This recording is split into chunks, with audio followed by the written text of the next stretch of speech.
The NFL postseason is an uncompromising grinder. It requires a singular, violent focus to survive 3 weeks of high-speed collisions and emerge on top. The Seattle Seahawks survived that grinder to hoist the Lombardi Trophy as the champions of Super Bowl LX. But the moment the confetti drops, the team's organizational psychology has to pivot. You are no longer chasing the lead. You are defending it against every team in the league. That threat is highly localized in the NFC West, taking the shape of Los Angeles Rams receiver Puka Nacua. Winning a championship turns every regular season game into a playoff preview for the opponent, as division rivals treat these matchups as their primary opportunity for reclamation. Nacua recently went on Logan Paul's Impulsive podcast and made his intentions clear. He stated he hates everyone in the Seattle organization, singling out safety Julian as his primary point of contention. This chart contrasts Nacua's production against Seattle with his output against the rest of the league. In 5 career games against the Seahawks, he's racked up 35 receptions for 500 yards and 3 touchdowns. He averages significantly more yards per game against Seattle than any other opponent. That data is skewed by a single matchup last December, where Nacua torched the Seattle secondary for 12 catches, 225 yards, and a pair of scores. When asked about the podcast comments, Love was dismissive.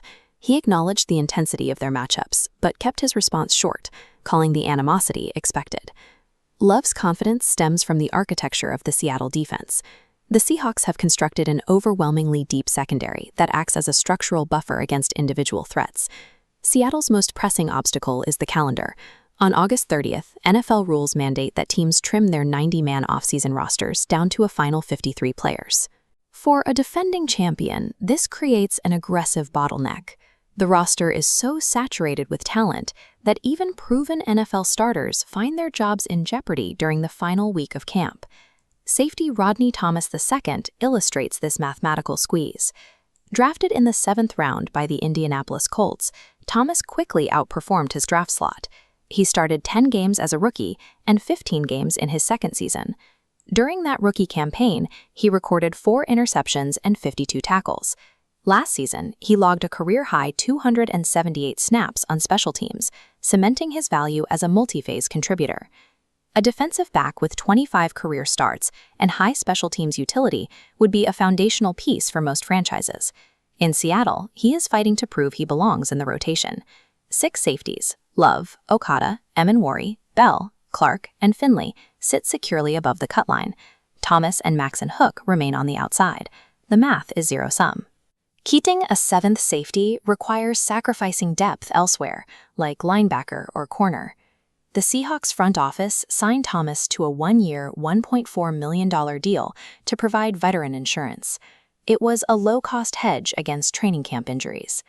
Thomas's path to the roster relies on a standout performance in the final 2 preseason games, or an unexpected change in the health of the players currently ahead of him. This internal congestion creates a standard where the third-string unit is required to produce at a starting caliber level just to maintain their employment. Sustaining a championship trajectory requires the front office to prioritize roster efficiency over personal loyalty. Seattle's coaching staff would prefer to keep a versatile defensive back who can anchor a special teams unit, but the 53-man limit makes that impossible without weakening other areas. Nacua's recent podcast noise grabs a lot of headlines, but the internal erosion of roster depth presents a far more concrete challenge for the Seahawks as they attempt to repeat.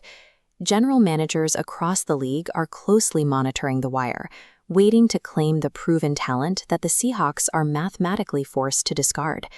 Maintaining a championship roster necessitates an annual dismantling of the very group that earned the title, simply because the league allows only 53 seats at the table.